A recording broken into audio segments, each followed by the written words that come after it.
ჰეი, გამარჯობა მეგობრებო, მესამეს პირდაპირ ეთერში თქვენ უყურებთ გადაცემას თითქმის ყოველდღე მიშა მშვილდაძესთან. დღეს სამშაბათია, 2 აპრილი. დღე, როდესაც საპირველ აპრილო ხუმრობებზე უკვე აღარავის ეცინება. ხო და ძალიანაც კარგი. სიმართლე ყოველთვის უფრო სასაცილოა, ვიდრე ტყუილი.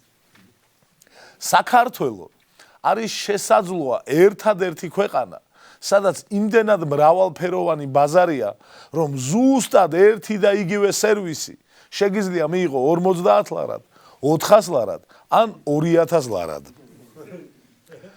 ქუთაისის მერიაში დაფიქსირდა ქთამის აღების მცდელობა. სამხედრო სამსახურის უფროსმა სპეციალისტმა ერთ-ერთ წვევამდელს ჯარის გადავადება 400 ლარად შესთავაზა. აი ხალხი ვართ რა. ქთამის აღება მიცემის პონტი გვიყვარს თავად. თორე აგე გირჩის მოწმობა 50 ლარი ღირს, მეტი კი არა. და ან ეს 400 ლარი რა იყო? ხო გადაწყვიტე ქთამის აღება. თქვი ბარემ 1000, 1500 გიჭერენ მაინც. როგორც გახსოვთ, თბილისის მერმა კახა კალაძემ თანამშრომლებს განუცხადა, თუ ვინმეს გიჭირთ, ქთამი არ აიღოთ, მე დაგეხმარებითო. თქვა ქუთაისის მერმა. არა. ელოდებოდნენ თანამშრომლები ერთი კვირა, მეორე კვირა. გასაგები გახდა რომ არ იტყოდა და აიღეს ქთამი. აი ეს არის ერთ-ერთი სცენარი, რომელშიც კახა კალაძის ეს განცხადება პოზიტიურად შეიძლება გამოჩნდეს. თუ იმდენად შეძლებული ხართ, რომ საზღვარგარეთი მოგზაუროთ, ოღონდ იმდენადაც არა, რომ საქართველოს ძალიან გასცდეთ, მაშინ შემდეგ ინფორმაცია თქვენთვისაა. ბათუმიდან დაინიშნა ფრენები კიევის და ბაქოს მიმართულებით. და როგორც კი უკრაინისკენ გაიხსნა ფრენა, ეგრევე ახალი კრიმინალი გაჩნდა საქართველოში. უკრაინული არალეგალური მართვის მოწმობის დამზადებისთვის 2 პირი დააკავეს. ბუნებრივია ქვეყნიდან გაქცევის სურვილი ასეთ სიდან არ ვარდება. მიუხედავად მძიმე ეკონომიკური სიტუაციისა, ოცნებასთან დაახლოებული წევრები მაინც გვიმტკიცებენ, რომ ყველაფერი რიგზია. მაგალითად, TV პირველთან ინტერვიუში გია ვოლსკიმ ასეთი რამ თქვა: თუ არ ვცდები, 274 საწარმო გაიხსნა. ცდები, ბატონო გია. 274 საწარმოში მარტო დირექტორები და დირექტორების მოადგილეები რო დაგენიშნათ დასაქმების პრობლემა მოგვარდებოდა. და საერთოდაც მაინც იტყვები და თქვი ბარემ 500 საწარმო, 700 საწარმო, ვინ გადაამოწეს? ისე ვოლსკი ისეთ განცხადებებს აკეთებს, სულ ასე უნდა იწყებდეს სინამდვილეს. თუ არ ვცდები. როგორც მახსოვს. შეიძლება ცუდად მახსოვს, მაგრამ იმიტომ რომ შენ თვითონ თუ აყენე ბეჭქვეშ საკუთარ ინფორმაციებს და აზრებს, მე ხო სხვა ხო ვიღა გამოგეკიდება. არასამთავრობო ორგანიზაციებთან შეხვედრის შემდეგ შინაგან საქმეთა მინისტრმა გიორგი გახარიამ განაცხადა, რომ რამდენიმე მიმართულებით დანაშაულის ზრდა აშკარად გამოიხატება, მაგრამ ორგანიზებული და მძიმე დანაშაული აბსოლუტურად კონტროლდება სამინისტროს მიერო. ანუ ბეტერით რო აყაჩაღებენ ბუტკებს, ეგ არ ხდებაო. თორე ესე ბანკის ძარცვები და წვრილი მაიმუნობები რას ახსენებელია. ეტყობა კრიმინალებმაც გაიგეს, რომ სამინისტრო მარტო ორგანიზებულ დანაშაულს ებრძვის და აღარ უკეთებენ ორგანიზებას. სპონტანურად ესხმიან თავს. ექსპრომტად. ანუ შენთვის მიდიხარ, ვა, ბანკი გაუხსნიათ აქ. შედი, გამოიტანე მარშრუტკა, გააჩერე წადი შენ გზაზე. იმპროვიზაცია რა. და მერე რომელიმე სელებრიტი კრიმინალი ოდესმე რამე რეიტინგულ შოუში იტყვის, რომ იცით, კრიმინალი ჯაზს გავს. დღეს დედაქალაქის მერმა კახი კალაძემ გუშინ გამართული საპროტესტო აქციის შესახებ ისაუბრა. ვაკეში მშენებლობაზე მომხდარ ტრაგედიას მანიფესტანტები ჭავჭავაძის გამზირზე და ამავე გამზირზე მდებარე კალაძის საცხოვრებელ კორპუსთან აპროტესტებდნენ. აქციაზე შეკრებილი ადამიანები მოითხოვდნენ შრომის უსაფრთხოების სტანდარტების ამაღლებას. რაზე საპასუხოდაც კახა კალაძემ განაცხადა: ვნახე ვინ იყვნენ აქციის ორგანიზატორები და ყველაფერი ნათელი გახდაო. ჩვენ გვაქვს ზუსტად 2 კითხვა კალაძესთან. პირველი, ვინ იყვნენ ორგანიზატორები? და მეორე, რა გახდა ნათელი? ვინმეს რომ დაეთვალა, აღმოაჩენდა რომ საქართველოს ისტორიაში ყველაზე ხშირად საინფორმაციო გამოშვებები ზუსტად ამ სიტყვებით იწყებენ ნიუსს. მაშასე რუბრიკა ყველაზე ბანალურ დასაწყისიანი ნიუსი. ხმაური იყო დღეს საქართველოს პარლამენტში. დეპუტატებმა ახალ საკანონმდებლო ინიციატივაზე ისაუბრეს, რომელიც ეხება განათლების შესახებ კანონიდან სიტყვა ლიბერალურის ამოღებას. შეგახსენებთ, რომ ამ ინიციატივის ავტორები ქართული ოცნების დეპუტატები ნუკრი ქანთარია და გენადი მარგველაშვილი არიან. ხოლო განათლების, მეცნიერებისა და კულტურის კომიტეტმა ამ ინიციატივას პირველი მოსმენით დაუჭირა მხარი. ამ კომიტეტის სათაური ამ ინფორმაციას რომ მიიღებ კიდევ უფრო საშიშად ჟღერს. მე უბრალოდ მაინტერესებს კომიტეტის წევრებს ვინც ამ სიტყვის კანონიდან ამოღებას დაუჭირა მხარი. ნეტარ აგონიათ ლიბერალური. ჩვენი ვერსიები, პირველი, ლიბერალური დემოკრატია გონიათ მართვის ისეთი ფორმა, სადაც ხელისუფლების წყარო არის გეი. მეორე, ლიბერალური დემოკრატია გონიათ მდგომარეობა, როცა ყველა კაიფშია და თუ ვინმე ფხიზელია, პოლიცია მოდის და ძალით უჩხერს. ლიბერალი გონიათ ლიბერიელი ახალგაზრდა, ან ლიბერალი გონიათ მუჰამედ ალის შვილი. ან მართლა იციან, რომ ლიბერალურ დემოკრატიაში ყველა თანასწორია და აი ეგ აშინებთ. დღევანდელი დღის ყველაზე ადეკვატურ დეპუტატად საკმაოდ მოულოდნელად იქცა, აქ ფანფარები მოუხდებოდა, გუგული მაღრაძე. რომელსაც თქვა, თუ სიტყვა ლიბერალს ამოვიღებთ კონსტიტუციიდან და კანონებიდან, ილიას გზას გადაუხვევთო. რომელ ილიასაც არ უნდა გულისხმობდეს გუგული მაღრაძე. მაინც დიდი მადლობა მას ამ სიტყვებისთვის. თუმცა იმისთვის რომ გუგულის ამ განცხადებას მეტი კონტრასტი შევძინოთ, მოდით ფონად მისი სხვა განცხადებები დავუყენოთ. მაგალითად ვისურვებდი ქვეყანაში აიკრძალოს ბილდ სიტყვაობა, ერთმანეთის შეურაცხყოფა, რომ სხვას გული არ ატკინონ, ან ის რომ ვიღაცას გაუძვირდება და ვერ იყიდის სიგარეტს, ძალიანაც კარგი. ესეც. ან კიდევ სიამოვნებით ჩავერთვებით ჭარბწონიანობის წინააღმდეგ რეგულაციების მიღებაში. კიდევ ასეთი რამე თქვა. თითო ოჯახს 3-4 მანქანა ყავს, ზოგჯერ ეჭვი მეპარება ხალხის სიღარიბეში. და მე თქვა. მე კი მაქვს იმდენი დამსახურება, რომ რომელი მანქანითაც მინდა იმით ვიარო. აი ამ ყველაფრის მერე განცხადება, თუ სიტყვა ლიბერალს ამოვიღებთ კონსტიტუციიდან და კანონებიდან, ილიას გზას გადაუხვევთ, ორმაგად დასაფასებელია. აში გუგული მაღრაძე. აი რუსეთში კი განათლება სულ სხვა წინააღმდეგობებს აწყდება. და ამაზეა დღევანდელი რუბრიკა ვიდეო რუსეთიდან.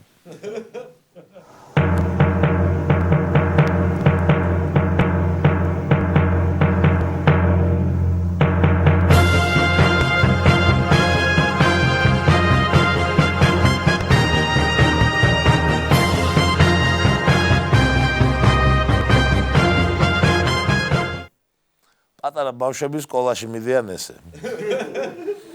და ჩვენ სტიან გადაცემაში გითხარით, რომ ესენი დაპყრობილ ტერიტორიებში ხარჯავენ დაახლოებით 150 მილიონს მარტო საქართველოში. გარდა განათლების კანონის განხილვისა, პარლამენტს წარედგინა სახალხო დამცველის ანგარიში ადამიანის უფლებათა შესახებ.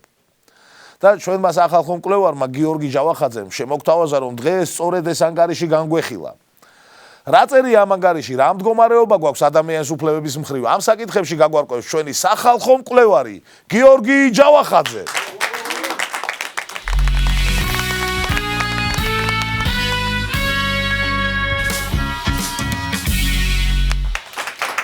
გამარჯობა ჯავახაძე. აბა გითხარი, შენი დღევანდელი რუბრიკის თემად რატო აირჩიე სახალხო დამცველის ანგარიში? საინტერესო ანგარიშია? პირველ რიგში, როგორც სახალხო მკვლევარს, მინდოდა სოლიდარობა გამომეცხადებინა სახალხო დამცველისთვის და დამეფასებინა მისი შრომა.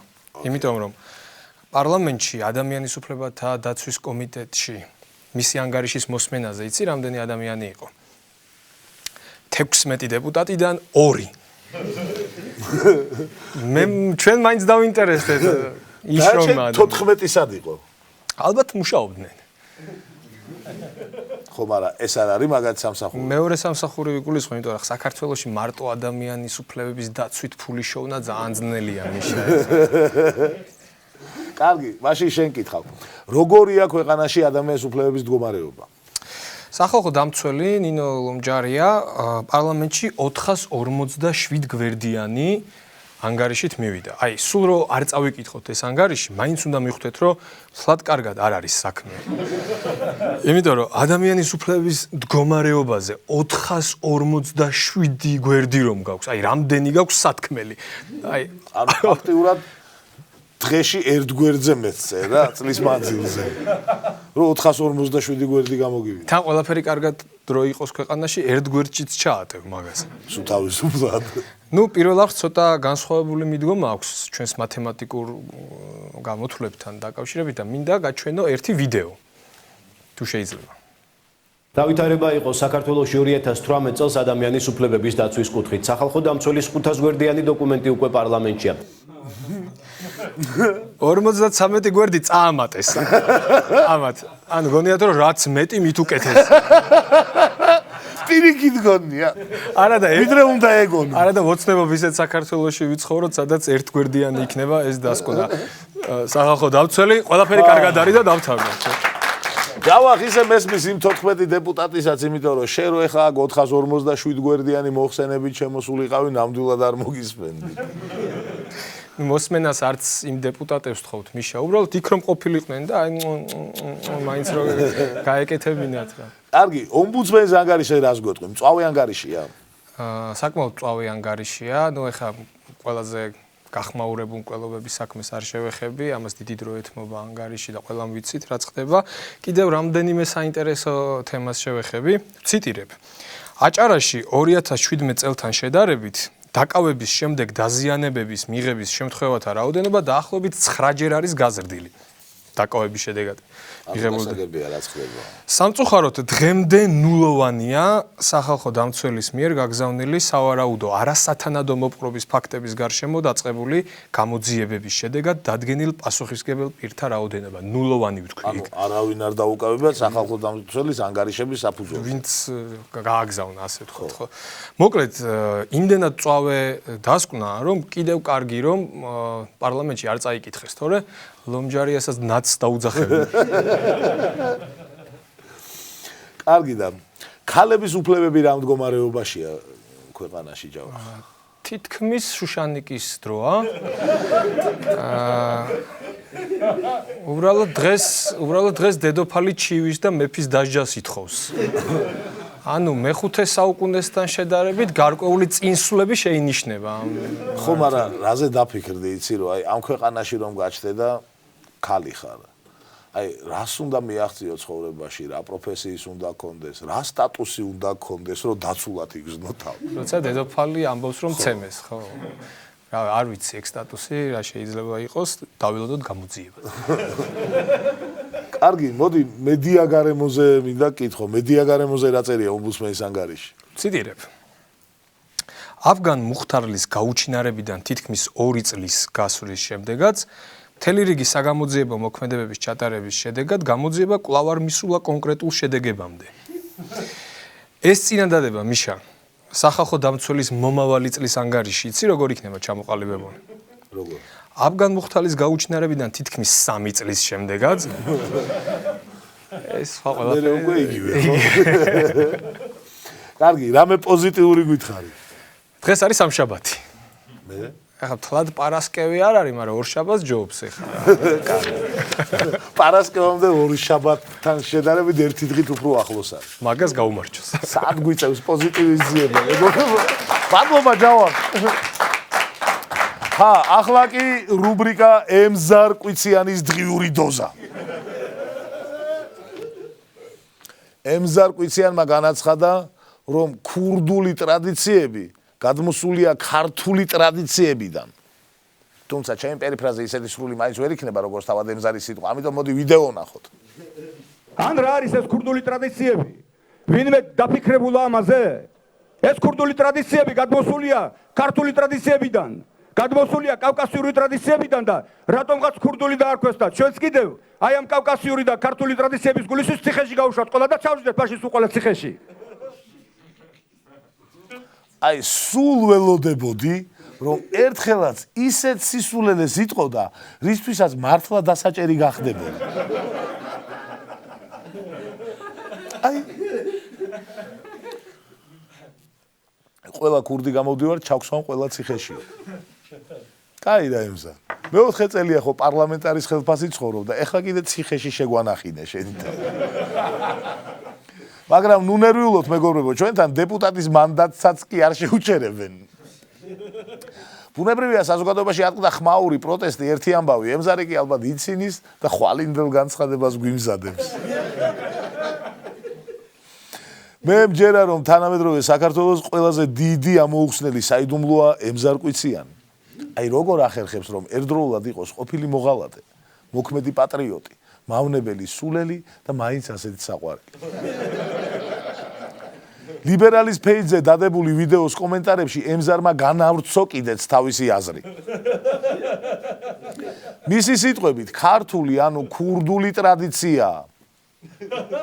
პირველი, უბრალოდ ციტირებთ რა ვქნათ. ტრაკის არ მიცემა. მეორე, არა ჩაშვებას და ჩაშვებაში ემზარი სავარაუდოდ პოლიციისთვის დანაშაულის შეტყობინებას გულისხმობს. და არა იმას რომ აი ვაშლივინ მოპარა მეზობელს რომ მეზობელზე თქვა. შემდეგ, არ აკადრო სხვას ის რაც გეწყინება შენ რომ გაკადრონ. სინამდვილეში შენ რაც არ გეწყინება, მაგრამ სხვას ეწყინება, ეგეც არ უნდა აკადრო. და ყველაზე საინტერესო განმარტება. არ მოპარო და ხომ გონიათ რომ ამით სიტყვა ქურდულის არსი პრინციპშივე ირღვევა. მაგრამ არა, კვიციანი აგრძელებს. არ მოპარო ახლობელს. მეზობელს. თანასოფლელს. ანუ საქართველოს პარლამენტში არის ადამიანი, რომელმაც სხვისი ნივთის უკანონო მითვისებაზე დასტური მოგცა, თუ ის სხვა მინიმუმ მეორე სოფელში ცხოვრობს. ახლა კი მცირე გზამკვლევი ემზარკვიციანისთვის რა განსხვავებაა ქურდულ მენტალიტეტსა და ჩვეულებრივ რაღაცებს შორის. თუ ადამიანს ფულს აძლევ იმიტომ რომ დახმარება ჭირდება, ეს სოლიდარობაა. თუ ადამიანს ფულს აძლევ იმიტომ რომ ქურდია, ეს დანაშაულია. თუ კი ქალის მოსაზრებას არ იზიარებ იმიტომ რომ შენ სხვაგვარად ფიქრობ, ეს ნორმალურია. თუ კი ქალის მოსაზრებას არ იზიარებ იმიტომ რომ კაბიანი შკუაზე ხო არ გაივლი ჩემი კაი, ქურდული მენტალიტეტია. დაბადების დღეზე თუ გირჩევნია ტორტი გაჩუქონ, ეს ნორმალურია. თუ ტორტი იმიტომ გირჩევნია რომ კაი ბიჭი ისედაც ხარ, ქურდული მენტალიტეტია. თუ კი ადამიანს შეურაცხყოფას არ აყენებს, ზრდილობიანი ადამიანი ხარ, თუ კი ადამიანს შეურაცხყოფას არ აყენებ იმიტომ რომ ქურდია, ქურდული მენტალიტეტის პოტენციური უზრდელი ხარ. და ბოლოს, ყველაზე მძაფრი დილემა, თუ კი ძმაკაც სასქესო ორგანოზე გველმა უკბინა.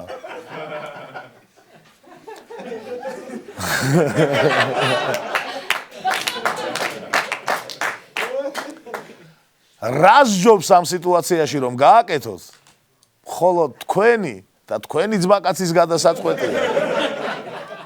და სანამ გადაწყვეტ, ჯერ სასწრაფოში დარეკეთ აუცილებლად.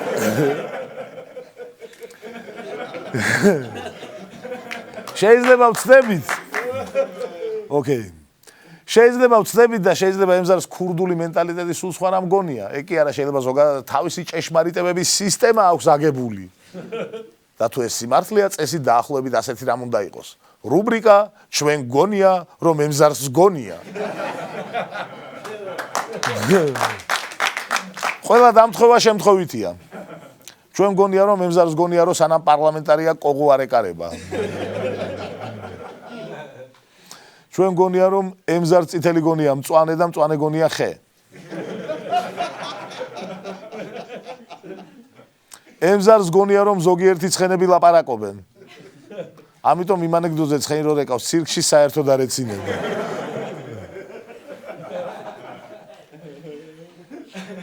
ეს ყველა საცილოა ხა შემდეგი.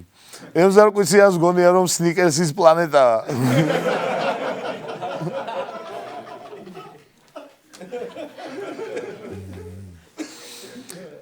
ემზარკვიციანს გონია რომ საუკუნეები გავა და მომავალი თაობა დააფასებს. ემზარკვიციანს ერთ-ერთი ბელორუსული შპალერი ხატი გონია. ემზარს თიაქარი ძვირფასი ქვა გონია.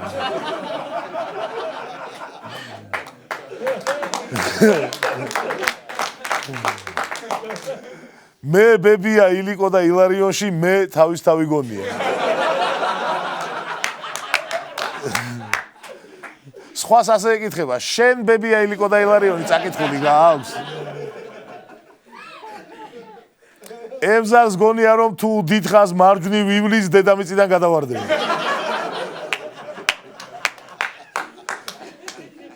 და ემზარს ილია და აკაკის ძეგლში ორივე ილია გონია. და სანამ დაგემშვიდობებით გვინდა აღვნიშნოთ რომ Facebook-ზე ჩვენს page-ს უკვე 20,020-ზე მეტი გამომწერი ყავს. რისთვისაც გიხდით მადლობას და გემშვიდობებით ხვალამდე დღეს ემზარკვიციანის ცოტა ოვერდოზი მოგვივიდა, მაგრამ ნუ რა ვქნათ, ასეთი დღე იყო. დღეისათვის ეს იყო და შევხვდებით ხვალ 20 შაბათს 20:20-ზე მესამეს პირდაპირ ეთერში. მადლობა რომ გვიყურებთ მეგობრებო. თითქმის დემოკრატიული, ოდნავ თეოკრატიული, საკმაოდ პერსპექტიული და თითქმის ევროპული ქვეყნის თითქმის ყველა საინტერესო ამბავს ხოვრების რიტმის განცდის ხურვილის საღამოს. სანამ წაგიღებს სურვილი რომ რავი იქნებ დღეს ხდება ის, რისთვისაც ღირს რომ თითქმის ყოველ დილით როცა ვფიქრობ, რისთვის, ვისთვის, შენთვის თუ სხვისთვის, გახსოვდეს სამშობლოდ, რომელმაც დაამარცხა კორუფცია, თითქმის კრიმინალი, თითქმის სისტემას მოვაწუთებს ითვლის უკვე წლებია და წლები არა წლების მიქრე კიდევ უფრო მნიშვნელოვანი ხდება თითოეული დღე ხარჯელი სიტყვა მოკლედ ითქმის საღამოს როას თითქმის ყოველ დღე თითქმის